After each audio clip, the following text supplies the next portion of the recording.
Hi there, my friends, and welcome to Master of Horror, where I bring you the scariest, true paranormal stories that I've ever come by. These are 3 new, true scary paranormal stories, Volume 3. Scary, true paranormal story number 1, The Smurfs. When I was 12, me and my parents went to visit family in Mexico. After arriving at my aunt and uncle's house, our parents went shopping around the area. I stayed at the house with my cousin, who was about 14 at the time. We played video games and some card games. After a while, it got pretty boring, so we decided to say some ghost stories. My cousin knew some that occurred recently that happened around the area. After several hours, our parents came back. They brought some food and items. Included in those items were some small toy figurines they had purchased for the kids, called the Smurfs. The Smurfs was a 1980s TV show about blue-like people that would practice magic. It was based on a family. They had all kinds of potions and magic spells. Later that day, after we all ate and watched a movie together, my parents told us to get ready for bed. I stayed in my cousin's room while the rest of the family slept in the other bedrooms. I made my bed on his floor next to his bed. The house was pretty big. At night, it was pitch black in his room. I was woken up around 2 or 3 in the morning by a small giggling noise coming right outside his bedroom door. I stayed quiet, trying to identify what the sound was. The giggling started up again, and this time the sound of something running down the hallway. I quickly reached over and shook my cousin awake. I told him to listen. We both heard the noises. It sent chills down my spine. After debating whether to open the bedroom door, we finally decided to open it. We both stood up and slowly walked over to the bedroom door. As he reached to grab the doorknob to open it, we both heard someone on the other side of the door say, "Shh, he's opening the door." That's when we both ran back and jumped on his bed. We were unable to sleep the rest of the night. We were hoping that we didn't hear anything else. There was no way to contact our parents. We didn't have cell phones at the time. That morning, we got up and we told our parents at the breakfast table everything that happened that night. They did believe us, yet there was no way to prove anything. But that would all change that horrific night. While me and my cousin were pillow talking about the noises we heard the previous night, we suddenly both went silent because we heard someone arguing in the hallway. It was coming from right outside the door. This time, we both were extremely curious as to what it was. My cousin told me, "We have to see what it is." So I mustered up any courage I had. I power walked to the door and quickly opened it. I stared down the hallway in complete shock. To this very day, when I think of what I saw, I get nauseous. There were Smurfs walking around the house. I motioned to my cousin to come see what I was witnessing. He got up out of bed and his jaw dropped. We were looking at the toy Smurfs that were purchased days prior. They were arguing with each other and yelling. The movement in which they were moving didn't look normal. They were indeed possessed. We walked closer toward them to get a better look. When we got close enough to see them, the 3 Smurfs looked up at us and started cursing at us in Spanish. Fear filled our bodies, and we bolted to the room screaming. Our parents eventually heard us and came running out of the rooms. When they came to the hallway, they saw the possessed toys moving around and yelling. My parents told us to stay in the bedroom and lock the door, so we did. After about an hour, my parents knocked on the bedroom door. We opened it, and they stated that they were able to bag all 5 of the Smurf toys and threw them outside in a metal trash can. We were relieved knowing that at least the haunted toys were no longer in the house. We finally went to sleep that night.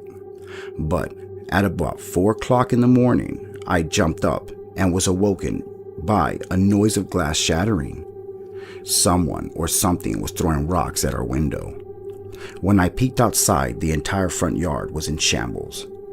Trash was everywhere. The Smurfs were yelling and cursing in Spanish as they were running around and throwing rocks at the house.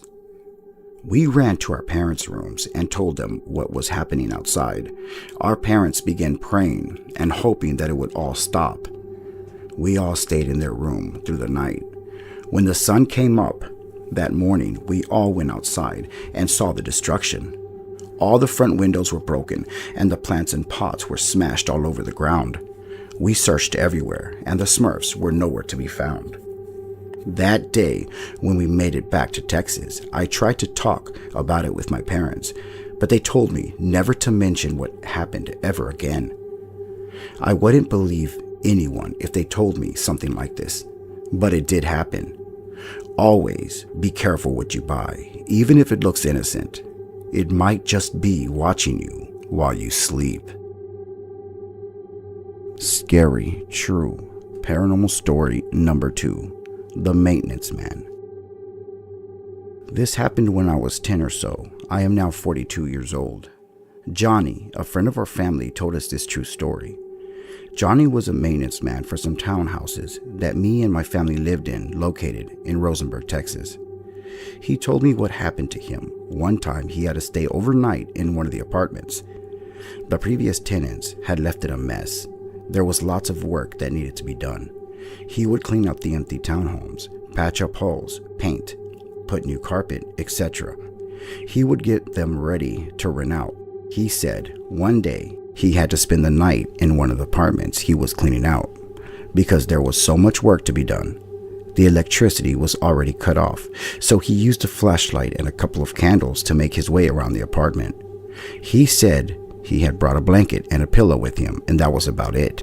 It was around midnight when he went upstairs to one of the bedrooms to sleep on the floor. He said it was extremely quiet and really hot. There was no AC or fan because of the electricity being out. So he opened the bedroom window and dozed off to sleep. Johnny said he then woke up with pain coming from under his feet. It felt as if someone was punching the soles of his feet. He quickly turned on the flashlight and began rubbing his feet. That's when he heard a noise coming from the closet. He walked over to the closet door and opened it. He saw a Ouija board on the top shelf. He said he got chills that ran through his body when he saw the board, knowing that what was happening at that moment was paranormal in nature. He grabbed it and took it outside and placed it in the trash can. He then made his way back to the bedroom and said a quick prayer, hoping that he would not have any more problems the rest of the night. He lit some candles and fell asleep, but around 3 in the morning, he then woke up feeling someone hitting and scratching his back. He screamed, yet he couldn't move. He said he wasn't able to see anything because the candles had already been blown out. It was pitch black in the room, and all he could do is pray out loud. After 5 minutes of pain and agony, he finally was able to move. He then turned on the flashlight that was next to him and quickly flashed it around the room. What he saw next petrified him to the core. It was the Ouija board, the same exact one that he threw in the trash earlier. It was on the floor right next to him. He grabbed his shoes and keys and ran out of the apartment, never to return. As he was leaving, he looked at the open window to the bedroom, and there was a dark shadow-like figure staring at him. Johnny said the following morning, the manager of the apartment complex called him, wondering why he didn't finish the job in the apartment. He told the manager everything that happened and made it clear that he would never enter that apartment again. Some years later, Johnny sadly had a heart attack and passed away. It's been many years since then, but I will always remember this story he told me while I was living in those exact apartments. There's no telling what could have happened in those haunted apartments, but one thing we do know is never play with the Ouija board. Just being around them can cause scary paranormal things to occur. Scary, True Paranormal Story number 3. The Haunted Needville House. In 2002, when I was about 20 years old, me and my parents moved to a house on Line Street in Needville, Texas. Shortly after I got married, my wife Valerie moved in with me. We decided to stay with my parents for a little, just to save up some money. Little did we realize that the house we were in was one of the most haunted houses in the area. I wasn't from the area, so I didn't know much about the history of the town. It all started one day when my dad was alone at the house and was washing dishes while watching TV. There was a hallway next to the TV. No one was home except for my father. Me and Val went to the grocery store that morning, and my mother was at work. It was about 11 a.m. or so.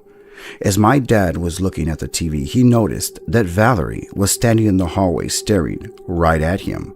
She had a serious face. He figured she must have stayed and said hi to him. He said she didn't say a thing. She just stared at him. He didn't know what to do. He found it odd because Valerie would always say hi back. Confused, he lowered his head and continued to rinse off the dishes. He waited a bit and then looked up again.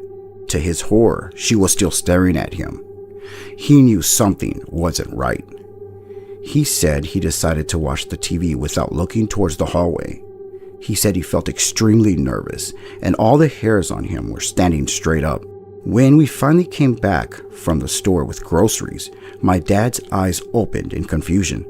He asked us, "Did Valerie go to the store also?" I told him yes, she left a long time ago. He then smiled and said, "Y'all are joking. There's no way she went with y'all." I told him what was the matter. He then said, "Valerie was staring at me from the hallway 10 minutes before y'all walked in through the front door." Shortly after that day, me and Val decided to watch a scary movie. We chose to watch The Exorcist. As we were watching the movie, we literally felt as if we were being watched. It was a very unsettling feeling. She told me if I felt the same way. I agreed. It was super creepy.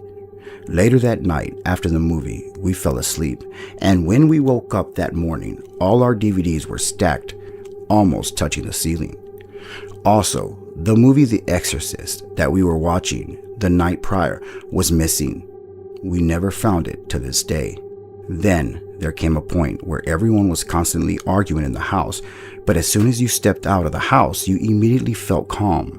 Also, there were noises that would constantly come from the garage.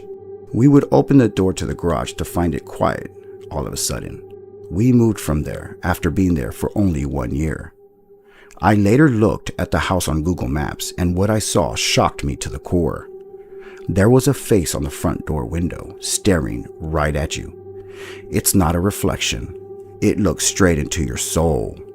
It's there if anyone wants to see it. 9401 Line Street, Needville, Texas.